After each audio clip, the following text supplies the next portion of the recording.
I have a book in me. This is my friend, my brother. Thank you, Kelly and Oliver. I'm a multi-award winning best-selling author. If you want to start a new business, I suggest you write the book on it. God woke me up at 2:30 in the morning and I wrote a book. Some of you got books already. Some of you got novels already. The lead generator is the book. You write a book, you leave a legacy to your children. And I hope you guys listen to these guys so they know what they're talking about.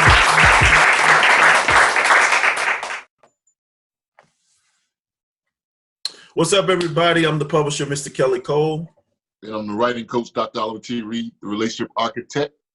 And welcome to Books-N-Brothas. Y'all will not believe what we've been through to record this episode.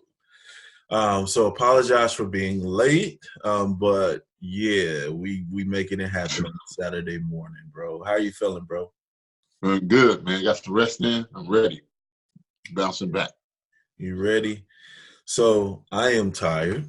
The reason we had so much trouble recording this podcast, I was actually in Beaumont, Texas this past week.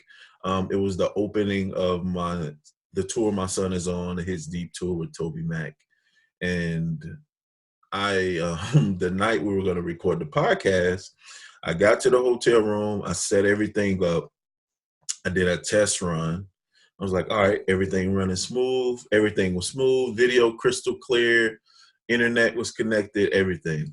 Stopped it. Went and did some more stuff. Straightened up the room so my background went crazy. Tried to log back on when it was time to record, and it could not get on. It was terrible. Man. Terrible. And how was the tour, man? How was it opening up? Opening night, man, it was dope, man. It was really good. We sold a lot of merch. A lot of kids came up. They were impacted by his performance. It was cool, man. It was a great time. And I'm always thankful to be, to perform, for my son to perform in those arenas and stuff like that, because it reminds me of where we came from and like how hard we worked to get to that point. So, but yeah, man, it was a blessing. Like, if you are in any city that the Hits Deep Tour is going to be at, you need to go check it out, because it's an amazing show and the artists on there are crazy. Like Jordan Felice, I don't know if you know him. He has this song, bro, called "Glorify Your Name." It's amazing. That's amazing. Like, so you need to go check that out. Aaron's set is crazy. He's taking a DJ out for the first time. So it's real good, man. Everything was smooth, bro. Everything was good. That's good. I plan to hit some of those dates. Yeah. That's what they all say when you come. But yeah, bro, so it's because it's Saturday, and I actually have another tour date. Today we're actually in Charlotte. We're gonna jump into it and just get it going. I don't think this will be very long, but you never know with us, because we piggyback and jump on the stuff. But I wanted to discuss, with the tragedy of Kobe's death and his passing, I wanted to discuss legacy, like the legacy a book leaves. You know what I'm saying? Like, why they should write a book for their legacy, like not doing it for them, but writing a book to leave a legacy when you think about that. And a lot of people, with Kobe's passing, a lot of people have been using quotes from his book. And I heard, who was this? Who was I listening to? I was listening to Steve Stout. He talked about how Kobe was at the point of, his life where he was beginning to share his mentality, and they called it the Mamba mentality. That was the title of the book. He was starting to share some of his success secrets and life secrets and how hard he worked in business and in off the court, So yeah, bro, let's talk about that. Like, why should people write a book, not just for themselves, but for their legacy? What do you think? Man, I would just, before I start, it's funny. Last night I was able to watch his documentary on Netflix. And I don't know if you saw it yet, but it was really a powerful time. He began to talk about some of the things that you were saying about his legacy. and the mama mentality. Because what people don't know is those down years. And I'll start with the first reason why I think it's imperative. What I teach in the course and what I always share in the class when we out together is milking the crisis. What I did learn about that, and I'll go into milking the crisis again as far as what it means briefly, but what I saw in the documentary was the fact that people didn't see where he was in the finals against the Utah Jazz, for example. Yeah. And he shot like, I want to say 12 air balls, and they lost. They ended up losing. This when he was like 18 or so. Yeah. Yeah. They ended up losing. And he was like, man, instead of going home pouting and crying, as soon as he got off the plane to get home, he hit the gym. A janitor from his old high school opened up the gym, and he went in and shot for hours. Wow. And so the good thing about it, doing the documentary and also the book, he was able to document that. So the first thing is that a lot of times people look at your success and they don't know that you had to go to the M, the crisis, and get a message. That M is for message, the I is for implementation, the L is for lessons learned, and the K is for knowledge. So really saying, okay, how did you get this message out of it? Now you got to implement something, then describe the lesson learned, and then the knowledge. So all this can be a part of your book. But if he had not written a book, we wouldn't be able to see now, due to a tragic end, he can pass those things that have been documented. We talk all about this a lot, and documented in his life. We can follow a roadmap of that person. Definitely, man. So go over that. Like you said, you share and milk the crisis. What does the acronym mean again? So the M is for message. M is for message. That I is for implementation. So basically, after you get a message out of what you've been through, say you had a tragic death, or say look at Kobe's life, since we're talking about Kobe. Tragically, he didn't get to say goodbye to everybody, but because he did write this book, because he did do the documentary, people can go back and listen to the story, get the message, his message from his heart. So I would say get your message out of your situation. The I is for the implementation. How are you going to implement this message in your book, if you want to write that book? Put it in the implementation. The L is the lesson learned. Yeah. So that could be anything from a set of questions to your testimonial, whatever you want to do. And then K is the knowledge. It's really like the icing of, okay, what can I do? How can I obtain the similar success or the similar lesson or similar goals out of your book and out of your concept? Yeah, bro. So when you say that, like, one of the things when I think about legacy and the importance of, people writing a book, especially like our elders. And when I think about that, I think about both of my granddads passed away. Like when I was, one passed away when I was like 15 or 16. The other one passed away while I was in my 30s. But my granddaddy Bo, he actually, who passed away in my 30s, he spent the latter years with dementia. Like, so he had dementia. So even though he was still alive, we couldn't communicate on the level. And one of the things I regret is I didn't spend more time with my grandfathers, like learning and milking their crisis, like using acronym, like, figuring out, what's the message, figuring out how I can implement from their, their trials, their tribulations, their, the things that they wish they would have done, what lessons they could have passed on, right? Is that what the L is, lessons? Yes, lessons learned. And then K, I wish I could have got some of that knowledge, because one of the things I always share is, man, I wish I knew, everybody says this, I wish I knew, what I knew now back then. Right. You get what I'm saying? And I would, if I knowing what I know now and the power of milk, like you said, the power of milk, that acronym, I would have sat at my grandfather's feet more. Just imagine at 15, sitting with your grandfather and milking the crisis, like literally talking to him, taking notes, recording it.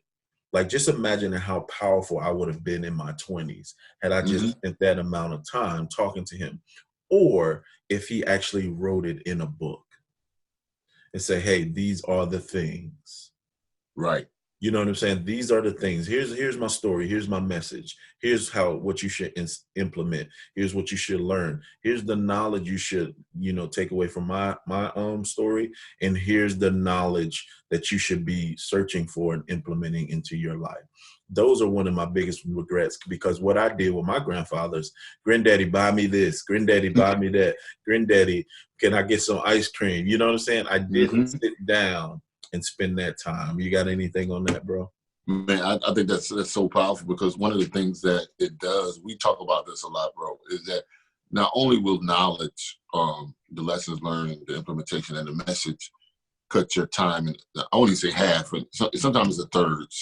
It's like some people come to us, and I'm sitting down, for example, in a coaching session. Yeah. The person says, I want to write a book, and I have nothing to write about. The moment I say, okay, can you write about something that you're passionate about or about your life? And they start to go into, oh man, I can tie in when this happened, that happened, that happened, this happened. Yeah. So you always have material in other people, not so much yourself, but milking the crisis always, I would say most of the time, I would say 99% of the time it applies to something around you, something you're going through, other people. And my biggest thing, man, is that, because you never know, like I always look at my dad, I always say that he died tragically. So Yeah. I got to talk to him a couple times, and really, that's a whole fascinating story. But in the time he began to tell me about his life, and there were so many mirrors, right, or parallels between my life and him. But because he told me that, I can now take some of that knowledge, and I'm working on some projects now that I can share that information again that relates to a lot of people. And when I say legacy, that's more than, when we say legacy, we say more than money. We think legacy as inheritance as far as money. That's well and good. But when you write a book, or when you leave a legacy, you leave something deeper than money. The biggest thing is you leave something that is documented, or like a journal, or like a life guide of somebody else, that when they're dead and gone. Good thing about the books, and I think you publish over 50 or so paperbacks, audiobooks, all those things.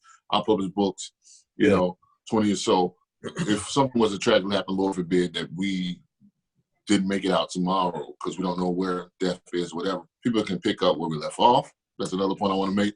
And then also people will have a structure. For sure. Yeah, so that's one of the things that I'm going to do for my legacy, and for, my children's children, is I'm going to start working on, milk. I'm going to work on my message, implementation, lessons learned, and the knowledge. I want to pass that on to them. I want it to be almost like a handbook, like, this, if you can get this, the earlier you can get this milk. Yeah. That's a word right there. The earlier you can get this milk, you'll set your life up for being successful. You know what I'm saying? It's like, just think about it, bro. Just think about it. If we knew, well, I'll speak for me. If I knew at age, I'll say 18. If I knew at age 18 that there were houses in America selling for $10,000 that I could take my time to fix up, or hire somebody to fix up, and that I can, either flip it or put a renter in it or do whatever with it. Just imagine in 20 years how many I would have had, and the legacy it would leave for my family and my children's children. If at 18 I was buying houses and land and property and all of that stuff, just imagine the thought process. Now, I'm going to write this playbook for my generation to come after me, and just pray that they pick it up and pray that they get it, So I think it was very, very, very, very important. Getting back to Kobe, you could see, prayers like for, Kobe's family and his wife and his other daughters, and all of the families that lost their lives. But if you've been paying attention to social media, of how he had begun to program his daughter with his mentality, and he began to sow those seeds into his legacy, and how hard, she worked, and how hard she wanted to be, a great basketball player, just like her dad and stuff. So it's important that we share those lessons, that we share the milk, like that we pass it on to our legacy and our generations to come. But like I said, I wish I would have spent more time. You know what I mean? I've joked about this at a couple of my workshops, like, the reason there are no more big mamas is because, You know, Mm-hmm. if you're a grandmother now, you 35. You know, my Yeah. my grandma was in her 50s or 60s. You know, when I was growing up, and she did things to pass on the traditions and all of those different things. So I think it's important. So we can't leave the big mamas out. Like the big mamas need to leave their legacy. They need to tell their stories. They need to train up the young ladies, and not just to be in the kitchen, Right. not just to, cook and do those things, but to, how to pray for the family, how to take care of the family, how to be, Mm-hmm. all of that, how to sow all of Yeah. those lessons. But go ahead, bro. I was gonna say one of the things that's powerful that I looked at as I'm looking at that word legacy is leg. That first three letters is leg. Yeah. And sometimes we don't have a leg to stand on as a generation, or because we didn't get the legacy out of it. We let them go to the grave with all. Let's look at what you're saying. Cookbook recipes. We let them go to the. How did they fix the plumbing? How did when you look at this, it's supposed to be Black History Month, but I always say every month is Black History Month, Yeah. or African History Month, or African Month, whatever. But at the end of the day, we start to really go down and look at the parallels of how much we built this country, how much we poured into where we are, and even before. There's so much material, going back to that milking of the crisis, material that we're not getting as a generation. So we don't have a leg to stand on. And that's the biggest thing is, I remember, man, looking at even some of my uncles who passed away and some of the things that they did, and I was like, how did they do that? Or now I come back, I'm like, I'm not mechanical at all. So I was in the other line when, I'll pay somebody to fix the car. I'll pay somebody, I ain't changing no oil. I ain't doing that. Same. I see a light. Yes. I see a light, I take it to the plate. But I'm like, they were doing all changing brakes and all that. I was too busy, probably playing it, or whatever it may be, or, at the end of the time, into girl, whatever it may be. I was so busy over there to where I kind of wish I would have gotten some of those things, even from my grandmother, how she made cobblers and bread. And not only that, like, for example, I'll give you a quick story about my grandmother. My grandmother, when she passed away, she was the kind of person that had money stashed everywhere. She paid insurance policies on all her grandkids since they were like one. Yeah. And had safe deposit boxes. So she knew how to save. She knew how to like distribute. I wish I would have sat down with her. And I remember one time they wanted to put her pies. She made these pies. She would take all kind of pies, right? And they wanted to come and kind of distribute her pies for her. Yeah. And she was like so scared of the system and different things, she never did that. Yeah. But if I was able to talk to her and maybe leave a legacy for our family generation. Yeah. So now we got to think and have memories, but we can't really apply those memories because they're not documented a lot of times. Yeah, bro, powerful. You said thinking about the beginning, the first three letters of legacy is leg. And part of the problem, I'm guessing what you're saying is we don't have a leg to stand on because the legacy hasn't been passed on. Right. I love that, bro. Right. I love that. Thinking about that, like both of my grandfathers were extremely hard workers. My grandfather, Oscar, he worked at Buick, I think, over 40, 50 years. Wow. He was a detailer at Buick. And I watched him no matter, what happened the night before or what went on the night before. He actually went to work every morning. I mean, he'd get up 4 or 5 o'clock every morning and went to work and came home every morning. His entire life, I watched him do it. And then my grandfather, his name is John Henry. His nickname was Bo, but I called him Granddaddy. But he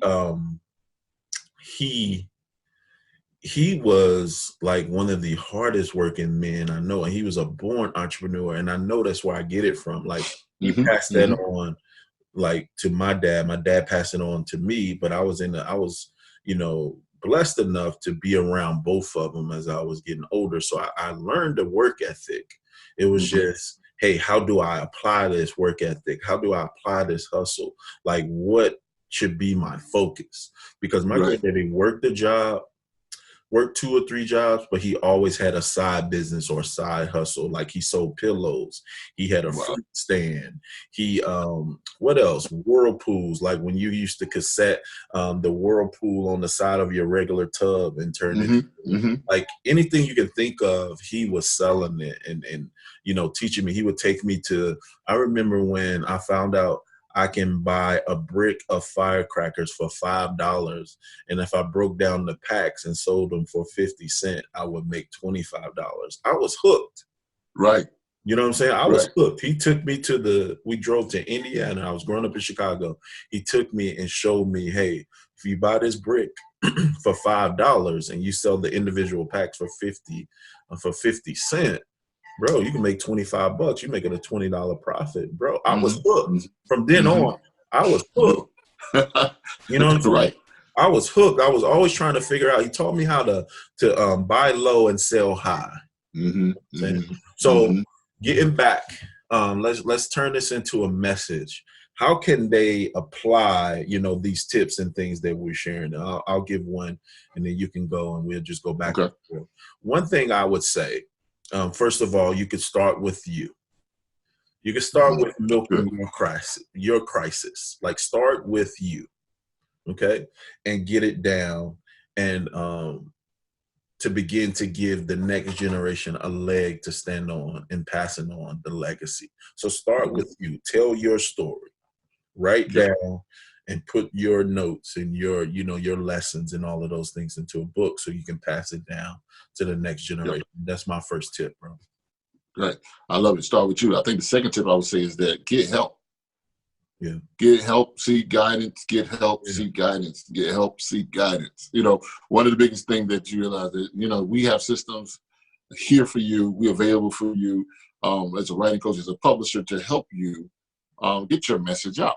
You start with you, but then you say, hey, I need help, or, hey, I need some guidance. And with that, you can actually put your story together, put your legacy together, put certain things together, and put it in the hand of a specialist. I will say this in seeking help, is that if I'm drowning, I don't need an observer to come across the pool and be like, hey, bro, you drowning.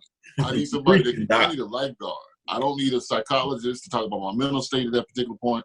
I'm drowning, and I need somebody to jump in and get me. And I think sometimes when you want to get your legacy done, like if you want to start with you got to get people that know how to deal with you and know how to get your story out. Cool. Yep.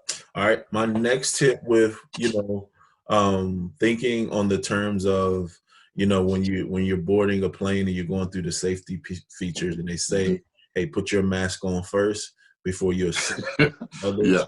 That's why I say start with you. And after you get yours down, assist in helping others. Go to your grandmother if she's still living. Go to your grandfather if they're still living.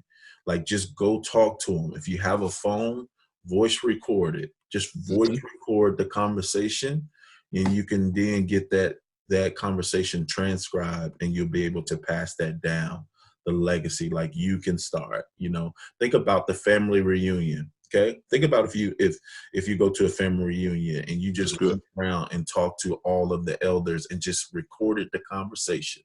And then next family reunion, you came back with this book to pass out of the legacy. You get what I'm saying? Like, think about how powerful that would be, especially if one of the family members didn't make it to the next one. You have this memory. You have you know what I'm saying? You have this thing you can pass down to give the next generation legs. I promise you it'll be a powerful thing.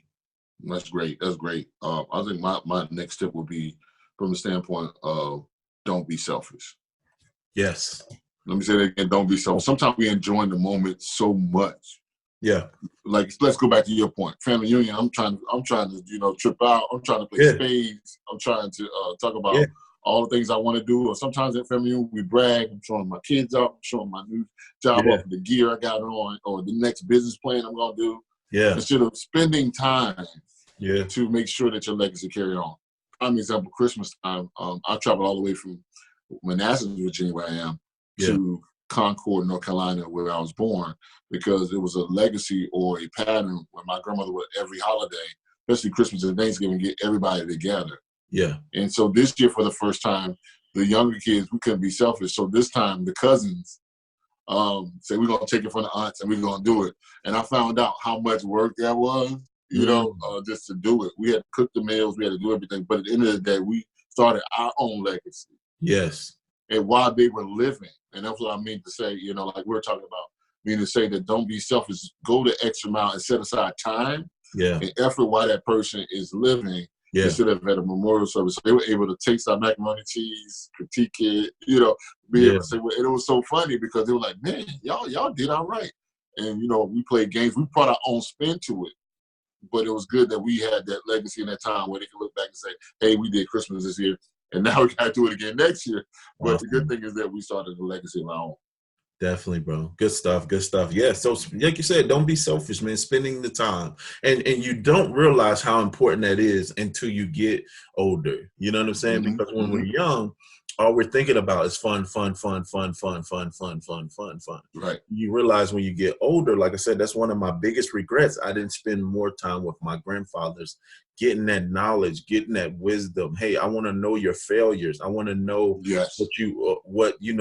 what is your biggest regret. I want to know what I should be doing to make sure that I give the next generation a leg to stand on. Like, how can I leave a legacy? Like, what things would you recommend? Like, coach me. I wish I would have got some coaching. Everybody wants to be a coach or looking for a coach. Go to your elders. You got built-in coach right there in your family right now. Okay? I promise you do. And most of the time, bro, it's only like one nugget. Like, if you can get just one nugget from each of them, just imagine how powerful your life would be. Exactly. So, yeah, the next thing I would say is just do it. Don't overthink it. Just do it. That's good. I would say, don't overthink it. Just do it. Just put the record button on your phone and do it. You know what I'm saying? Just take the first step and just having the conversation. Yep. You know what I mean? I'm sure, I'm telling you, and this goes not just for the men, this goes for the young ladies too. Yes. Go sit with your grandma, go sit with your auntie, go sit with, and don't look at one of my mentors, Rodney. Rodney always tells me, hey, he approaches life this way. He realizes that he can learn something from everybody. Right. You don't know everything. And don't look at a person based on their situation, based on how they look, and equate that to what they know and what they can share with you. Right. Because you cut your own self out. I got a family member who has been on drugs pretty much my whole life. Okay. I love this family member so much, bro. And I'm going to explain to you why. She has been out of my family now. And well, out of anybody in this on this earth since I've been alive. She has been the only one to exemplify real, consistent, unconditional love. And she's not even a believer.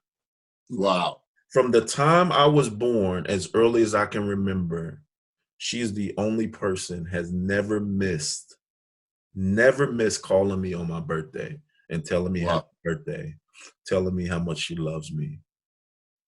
And she has this illness and she has this sickness. Now, what did that teach me?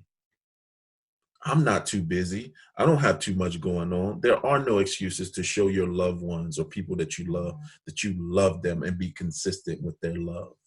That's right. That's what she taught me that. Wow. Love is an action, and it's something that a person shows you consistency. Right. Love it. So you can learn something from anybody. So got your last one, bro? Yeah, man. One of the biggest things is that run your leg. A relay race. Like basically run your leg. Come on. Whenever time is some of you gonna watch this podcast, some of you gonna listen to it on the streaming stations, and we want to ignite something in you. We want you to be able to say, hey, I can pick up the baton. Because think about it, it's not how fast your team runs individually. Come on. On a relay, if you don't catch that stick and they say stick, and they reach back and they give you that stick, and you somewhere focusing on yourself, how good you look, tying your shoes, looking at the audience, you're gonna miss that handoff. It's not how fast you are. You may have the potency potential to run the fastest. You may not be the first leg. You might be the last leg. Either way, or you might be in between. Hold your stick. Run your leg. And so your story matters, man. That's all I'm saying. Hold your stick. Run your leg. And just do it. Run your leg, bro. You got any more? I see you got some notes. You got some more you want to drop on? I love that, man. That's powerful. Like it, run your leg. Like it goes back to the original point. Like I said, like it starts with you. Yep. Like starts with you. Like run your leg, do your part in passing on the legacy and making this world a better place, and giving the next generation a leg to stand on. You got any more nuggets, bro? I was talking to someone the other day during the Reid coaching session, and I said sometimes we are selfish. We are very ambitious, but we're selfish because sometimes we're thinking about why we want to write the book. We talk about this a lot in the book, is in the workshop we do. Why you want to write a book. Sometimes, there are some times that we know that, hey, it's this, it's that, it's monetary, it helps your business. But there's sometimes in this particular show, we're talking about how to leave an impact. And sometimes, man, it will be selfish of me. Like, I'm looking at you, man. You're one of the most brilliant guys. I'm not saying this because you're here that I have ever met. You're like a genius in so many capacities. It will be selfish of you not to pour that out. Yeah, into the next generation. Like me, so many things that God has given me. I'm like, it would become selfish of me just to be like, yo, I ain't gonna write this. There's some time where that's why I'm constantly writing. Yeah, learning. We work together. Hey, like what to put out and when. Yeah. But from a standpoint, I'm constantly getting ideas and I'm constantly documenting certain things because we don't know. At the end of the day, we don't know. We don't live in fear. And one of the things I'm learning, man, I don't ever want to be somewhere and looking out the window when I'm 90 or 100 years old, which I pray I am, 100 plus, whatever, look out the window and say, man, dang, I really wish I would have wrote this down. Got this. Yeah, powerful, bro. Any more? I don't want to cut you. That's it, man. I'm done. Bro, great stuff. So, leave a legacy, like, in remembrance. Like, Kobe definitely gave a leg for, his family members that were left here. He definitely gave a leg to, the entire world. Toby has, given and ran his leg. Yes. He done his part. What will your legacy be when you leave here? Like you said, we pray you reach 100 years old. Yeah. And, you don't want to have any regrets. You don't want to wish that you shared certain things. Like start now. Like, what will your legacy be? Every person should write at least one book. And use your acronym milk your crisis and share your story, because I promise you somebody will benefit from it, bro. So great episode, bro. Appreciate it. Great tips. All right, so let's see what we got next. So we got the announcement. We're finally is in the can. February 22nd. We are in ATL. You can go ahead and get registered. It's only $49 to register. Listen, we've had people literally say that our class is worth a minimum of $1,000 or more. And for $49, I'm telling you, you're going to get 3 power-packed hours of nothing but content, resources, Q&A. Like we basically help you in every aspect of getting your book done. Like you got the writing coach, Dr. Reid. He teaches you the literary parts, like how to get the book from your head and onto the paper. He takes you through the different writing prompts, exercises. He talks to you. You think he touched on the milk in this episode? He breaks down how to milk your crisis. He goes in depth on that. So we're not only going to this is not going to be just a workshop where you come and you're just taking a bunch of notes. You're going to actually do some work. You're going to actually do some work at this workshop. But it covers writing, publishing, and marketing to bestseller and actually putting money in your pocket. So to get registered, all you need to do is go to bookitmasterclass.com. bookitmasterclass.com. You can click the link and get registered. Listen, this is not a scare tactic. There are only 25 seats. We limited to 25 so we can have hands-on, and it's a what do you call it? A cozy atmosphere, bro. Yes, intimate. Engage with you. Intimate atmosphere so we can engage. What do you want to share about the workshop, bro? Man, I'm like, it goes fast too, from the standpoint, registration is opened up and it's life-changing. Yes. As you can see, and follow us on our social media or anywhere else. You'll see the testimonies of people from all over, ranging from, different states, different backgrounds, who've all said the common thing that this is kind of a workshop or experience that they'll never forget. Definitely. So February 22nd, we're in the ATL. Go ahead and get your tickets. Don't wait till the last minute, because once those 25 tickets are sold, we will not open up any more tickets. And I'm promise you, the last time we came to ATL, we sold out. We were sold out a week before the actual event, and we had people hitting us up. Hey, can I still come? No, it was too late. We sold out. And so don't wait. If you're interested in writing a book, if you already have a book, you either way, you need to be in the building. Like, register for this conference. I guarantee you will take something away, and I guarantee you what you get, one nugget we'll share with you, you'll be able to reap a harvest off that $50 purchase the ticket for, guaranteed. All right. All right. With that being said, that's going to actually book it masterclass.com. That's our sponsor for this week, and go ahead and get signed up for the workshop.